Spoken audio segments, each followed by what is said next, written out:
नमस्कार, आप देख रहे हैं 9 बजे की 9 खबर। मैं हूं आपके साथ अलीम अतहर। रोहतास के परस्तुआ में करगहर के कांग्रेस विधायक संतोष मिश्रा के भतीजे संजीव मिश्रा की अपराधियों ने गोली मारकर हत्या कर दी थी। इस घटना के बाद से विधायक ने लॉ एंड ऑर्डर पर सवाल उठाया है। उन्होंने कहा है कि जब राज्य में जनप्रतिनिधि के परिवार ही सुरक्षित नहीं है तो आम लोगों की रक्षा का क्या होगा। आपको बता दें कि जब परस्तुआ में संजीव मिश्रा अपने आवास पर थे तभी 3 बाइक पर सवार अपराधियों ने ताबड़तोड़ फायरिंग कर दी। वारदात के बाद हमलावर मौके से फरार हो गए। घायल अवस्था में संजीव मिश्रा को महनिया इलाज के लिए लेकर जाया गया, लेकिन रास्ते में ही उनकी मौत हो गई। स्थानीय लोगों के मुताबिक वारदात के पीछे आपसी रंजिश बताया जा रहा है। संजीव मिश्रा पंचायत चुनाव में किस्मत आजमाना चाहते थे। हालांकि मृतक के परिजन आपसी रंजिश की बात को नकार रहे हैं। फिलहाल पुलिस हत्यारों की तलाश में जुट गई है।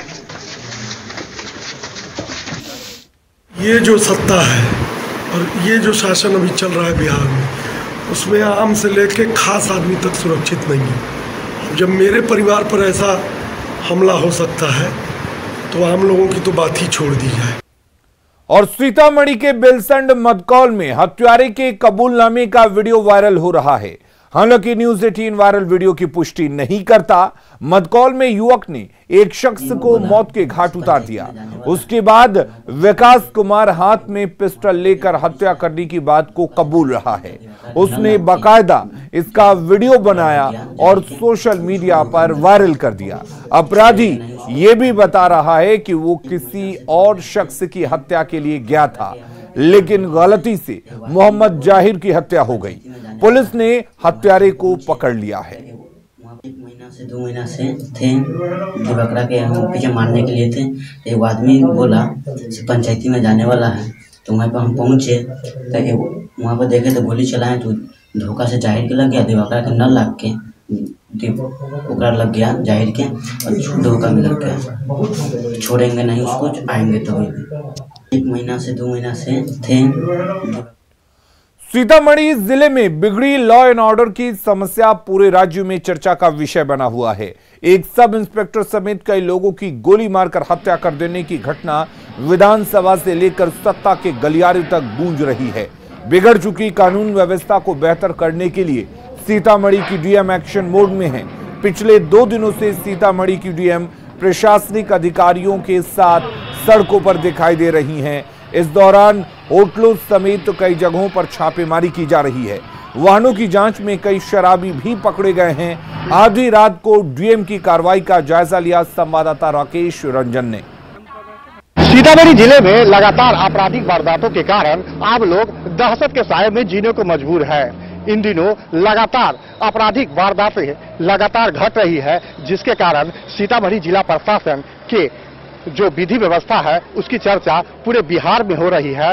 और इसको लेकर सीतामढ़ी की डीएम पूरे एक्शन मोड में है। और आप तस्वीर देख सकते हैं, सीतामढ़ी की डीएम आधी रात में खुद सड़कों पर निकल चुकी है और विधि व्यवस्था का न सिर्फ जायजा लिया जा रहा है, बल्कि तमाम तरह के वैसे काम किए जा रहे हैं जिससे विधि व्यवस्था की स्थिति बेहतर हो सके। होटलों में छापेमारी की गई है, शराब को ढूंढा गया है। और ये टोल प्लाजा है उन्नीसैदपुर का, जहां पर लगातार वाहनों की जांच की जा रही है। वैसे लोगों को भी शिनाख्त करने की कोशिश की जा रही है जो शराब पीकर यात्रा कर रहे हैं या वाहन चला रहे हैं। और लगातार जिला प्रशासन और जो सीतामढ़ी की डीएम है एक्शन मोड में है। और लगातार पिछले 2 दिनों से आधी रात को सीतामढ़ी की डीएम सड़कों पर है। और सीतामढ़ी की डीएम का कहना है कि जो प्रशासनिक अधिकारी सड़कों पर रहेंगे तो विधि व्यवस्था बेहतर होगा। और प्रशासनिक अधिकारी का रात अगर सड़कों पर गुजरेगा तो चैन से लोग रात को अपने घरों में सो सकेंगे। हमारे साथ सीतामढ़ी की डीएम अभिलाषा कुमारी शर्मा है,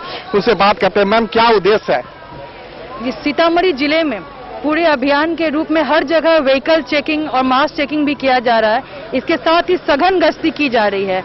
मास चेकिंग से हम लोग का यही उद्देश्य है कि लोगों तक ये मैसेज जाए कि कोरोना अभी समाप्त नहीं हुआ है, सतर्कता जरूरी है।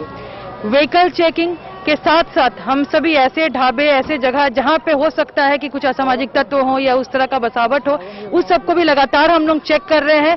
ताकि कोई भी ऐसे लोग इस जगह में मिले नहीं। और इसी के साथ ही सतर्कता रहे कि जो भी इस तरह के लोग हैं हम लोग उनको पकड़ सके और सारे लोगों तक ये मैसेज जाए कि कोई भी असामाजिक तत्व को बख्शा नहीं जाएगा। जिला प्रशासन इसके लिए बिल्कुल सतर्क है और सजग है और लगातार हमारी मॉनिटरिंग गश्ती चलती रहेगी। मैम, अभी हाल के दिनों में जो आपराधिक घटनाओं में वृद्धि हुई है उसको लेकर भी इस तरह का प्रयास हो रहा है? जी हाँ, इसको लगातार एक मिशन मोड में हम लोग का लगातार यही चेष्टा रही है कि हम सब लगातार जिले में शांति व्यवस्था को कायम रखें। ये लगातार ये मुहिम चलती रहेगी और यही हम लोग की अपील है लोगों से कि आप सब घबराएं नहीं। हम लोग की जिला नियंत्रण कक्ष भी लगातार कार्यरत रहता है, कहीं भी किसी भी प्रकार की कोई सूचना हो तो हमसे साझा करें। तो आपने देखा ये सीतामढ़ी की डीएम अभिलाषा कुमारी शर्मा थी, जिनका यह कहना है कि अगर अधिकारी सड़कों पर रात में अपना समय देंगे तो जो आम लोग हैं वो चैन की सांस ले सकेंगे और रात को अपने घरों में चैन की नींद, अच्छी नींद सो सकेंगे। और यही वजह है कि जो जिला प्रशासन के अधिकारी है वो अभी इस वक्त सीतामढ़ी के सड़कों पर दिखाई दे रहे हैं और विधि व्यवस्था की स्थिति को बेहतर करने के लिए लगातार जिला प्रशासन के द्वारा यह प्रयास किया जा रहा है। राकेश रंजन, न्यूज 18 सीतामढ़ी।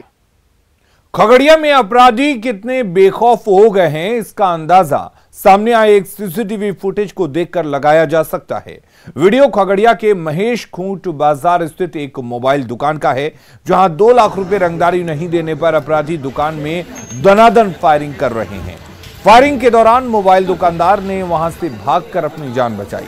इस घटना के बाद से दुकानदार खौफजदा है, लिहाजा दुकानदारों ने पुलिस प्रशासन से सुरक्षा की गुहार लगाई है। घटना के संबंध में मोबाइल दुकानदार ने बताया कि कुछ दिन पहले अपराधियों ने 2 लाख रुपए रंगदारी की मांग की थी, नहीं देने पर जान से मारने की धमकी भी दी थी।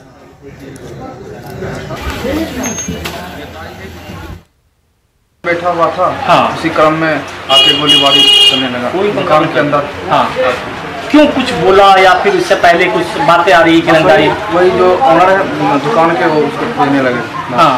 उसी पे गोलीबारी होने लगा।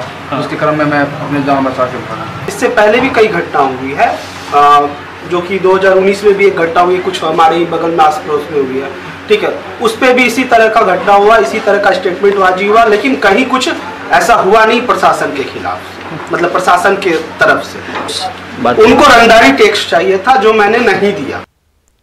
झारखंड के चतरा जिले में मां के धर्म परिवर्तन से नाराज युवक ने खुदकुशी का मामला सामने आया है।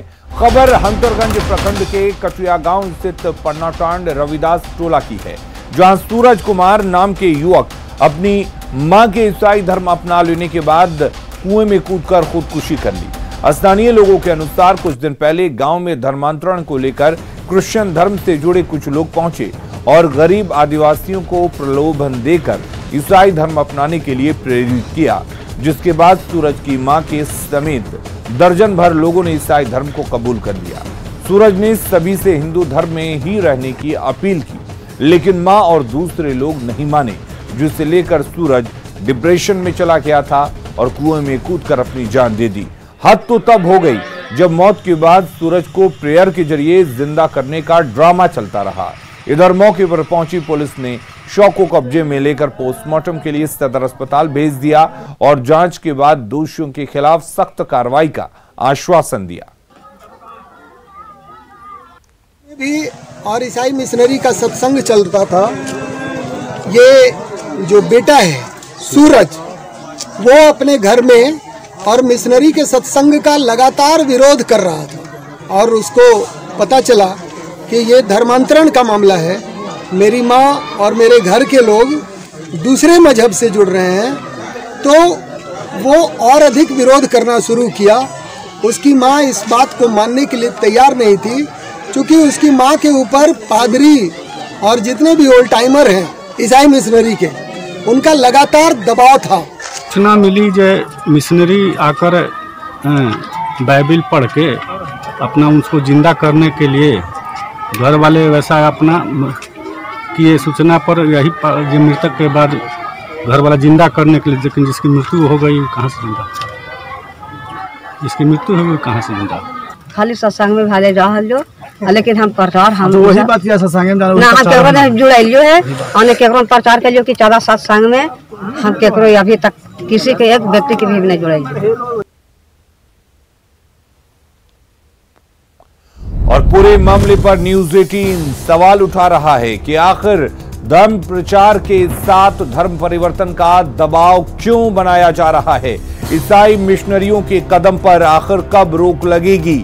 मिशनरी की माया के शिकार कब तक गरीब बनते रहेंगे। बड़ा सवाल यह भी है कि जबरन धर्मांतरण पर आखिर क्यों नहीं रोक लगाई जा रही है। पैसे के लालच में कब तक आखिर आदिवासी चले जाएंगे। साथ ही सवाल यह भी है कि जबरन धर्मांतरण से बचाने के लिए आखिर क्या प्लान है सरकार के पास। और सूर्यकांत कमल जुड़े हुए संवाददाता चतरा से। सूर्यकांत, आपसे जानना चाहेंगे पूरा मामला क्या है और पुलिस किस तरह से आगे कार्रवाई कर रही है। देखिए अलीम, चतरा के जो वशिष्ठ नगर जोरी थाना क्षेत्र है उसके कटिया गांव में कल मां के धर्मांतरण से नाराज पुत्र ने कुएं में कूदकर अपनी जान दे दी है। और इस पूरे मामले में सबसे सनसनीखेज मामला ये है, सबसे चौंकाने वाला घटना ये है कि बाइबल के नाम पे वहां पे कुछ जो धर्म गुरु हैं ईसाई धर्म से जुड़े हुए वे पहुंचे हैं और करीब 12 घंटे से उस शव को रख के उसको पुनः जीवित करने के दावे कर रहे हैं और पूरे गांव की आस्था कहीं न कहीं उससे जुड़ गई है। और इसका लाजाज फायदा उठा रहे हैं। उन गरीबों को वो लगातार अमीर बनने का प्रलोभन देके धर्मांतरण करा रहे हैं। हालांकि कुछ सामाजिक संगठनों के लोग और बजरंग दल के कार्यकर्ताओं ने जाकर जब वहां विरोध किया तो आनंद फानन में पुलिस मौके पर पहुंची और शव को कब्जे में लेकर पोस्टमार्टम के लिए सदर अस्पताल भेज दिया।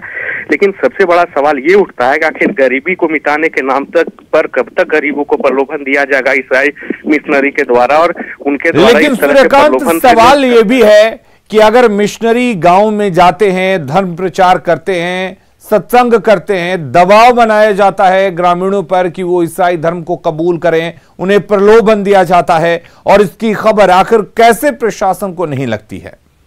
देखिए, जो भी ईसाई मिशनरी के लोग हैं इस तरह के गोरख धंधे से जुड़े हैं उनका कहीं ना कहीं सॉफ्ट टारगेट वैसे लोग होते हैं जो अशिक्षित हैं और गरीब वर्ग से आते हैं और कहीं ना कहीं उनको इस बात का प्रलोभन देने में कि आप ईसाई धर्म कबूल करेंगे तो अचानक से आप अमीर हो जाएंगे और आपकी सारी दुख जो है वो समाप्त हो जाएगी। इसका कहीं ना कहीं उनको फायदा मिलता है और लोग शिक्षा के अभाव में और जानकारी के अभाव में उनके प्रलोभन के जाल में फंस जाते हैं।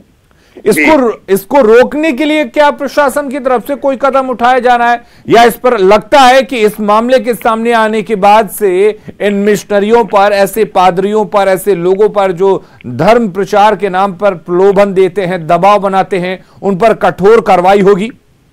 निश्चित तौर पर अलीम, चूंकि ये मामला जबरन धर्मांतरण का से जुड़ा हुआ है तो पुलिस के अधिकारी इस मामले में बहरहाल जांच की बात कर रहे हैं। लेकिन अगर इस पूरे प्रकरण की गहराई में हम लोग जाते हैं तो उसमें सिर्फ और सिर्फ एक ही निष्कर्ष निकलता है कि अशिक्षा के अभाव में वो मिशनरी से जुड़े लोग स्थानीय ग्रामीणों को बहलाते फुसलाते हैं और धर्मांतरण कराते हैं। लेकिन कहीं ना कहीं पुलिस और प्रशासन के दावों का भी मखौल उड़ता है। उनका साफ तौर पर कहना है कि इस मामले में चूंकि धर्म से जुड़ा हुआ मामला है तो पुलिस बगैर सूचना कुछ नहीं कर सकती है और इसका लोग फायदा उठा रहे हैं। जी चलिए सूर्यकांत, बहुत बहुत शुक्रिया आपका तमाम जानकारी देने के लिए। और आज हम आपको वो वीडियो दिखाने जा रहे हैं जिसे देखकर कोई भी हैरान हो जाएगा।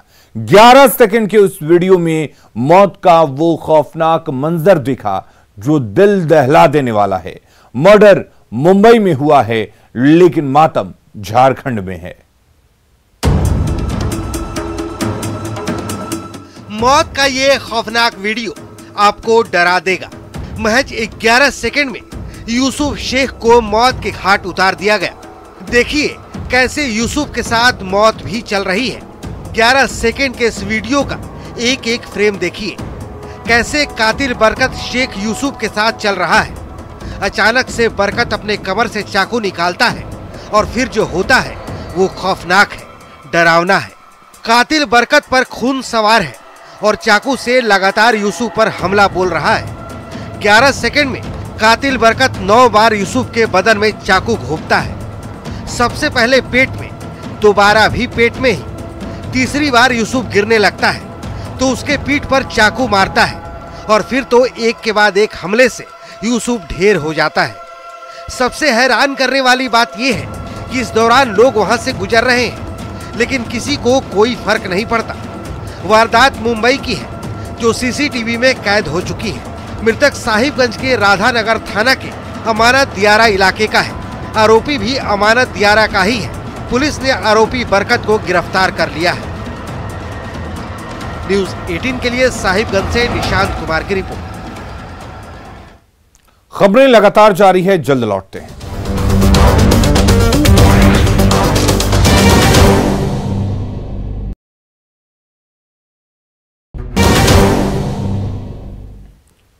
झारखंड में स्वास्थ्य विभाग खाट से आगे नहीं बढ़ रहा है।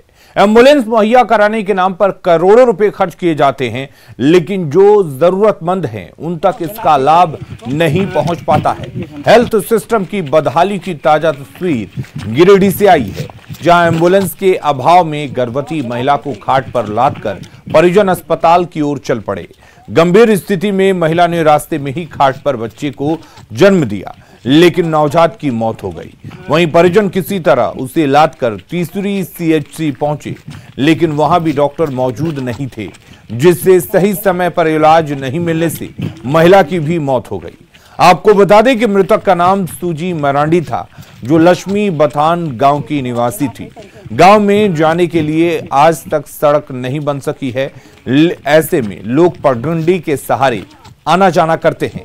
इस घटना से न केवल स्वास्थ्य विभाग की बदहाली और बदइंतजामी की पोल खुलती दिख रही है, वहीं इलाके में विकास के दावों की भी असलियत सामने आ रही है।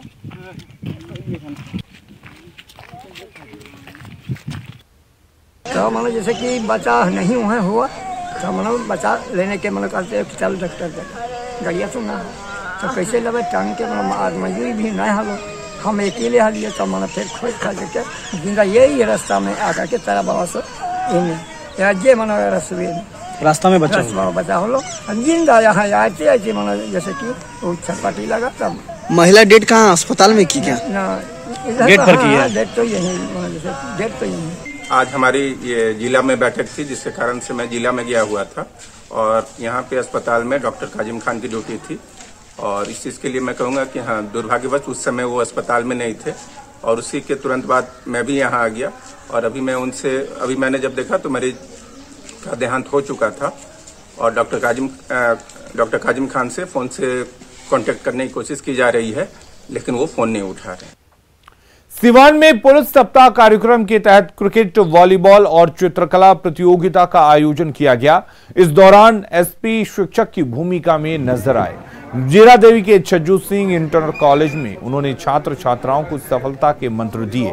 एसपी ने कहा कि छात्र में सीखने की ललक होनी चाहिए। आपको एक्सपोजर होगा, इससे पहले जो क्रॉस करे लिमिट अपने अभिभावकों को। मुजफ्फरपुर की 2 इंजीनियर बेटियों ने नई मिसाल पेश की है। कोरोना काल में पिता की नौकरी छूटी तो परिवार चलाना मुश्किल हो गया था।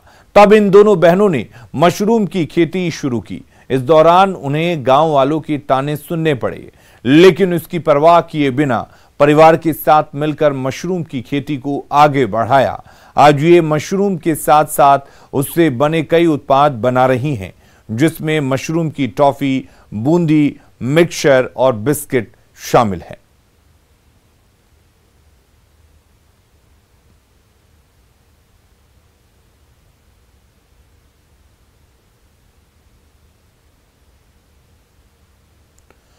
तो 2 इंजीनियर बेटियों ने यह मिसाल पेश की है और कोरोना काल में मशरूम की खेती की। न सिर्फ मशरूम की खेती की, बल्कि इससे अन्य उत्पाद को भी बनाया।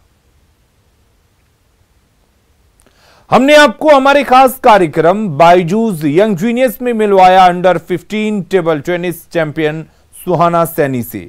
आइए दिखाते हैं हमारे कार्यक्रम में आने के बाद कैसा रहा उनका अनुभव।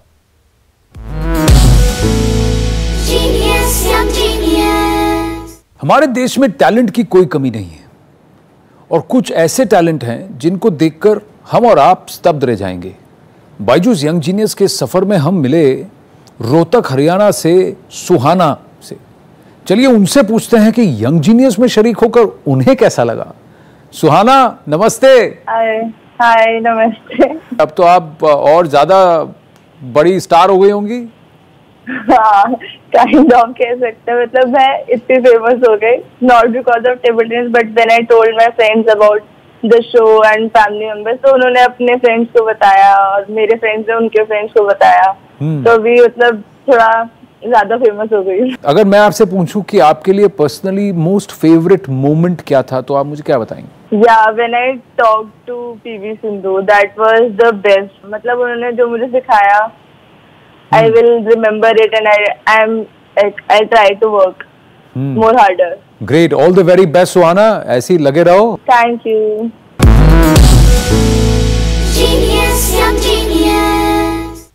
बेगूसराय की अनामिका कुमारी का चयन राष्ट्रीय ताइक्वांडो टीम में हुआ है।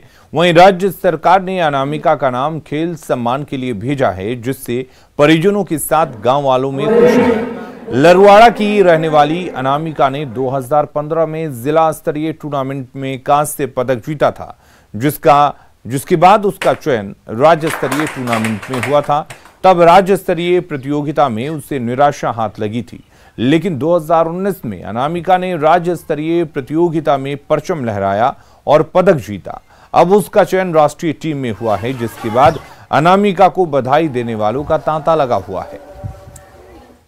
था कि दूर फालतू कर रही है ये झूठों से, मतलब ये वो, लेकिन अब लग रहा है कि हमको ये करके बहुत खुशी मिल रहा है, बहुत गर्व फील हो रहा है। घर वाले सभी लोग मना कर रहे थे, मतलब नहीं करने के लिए।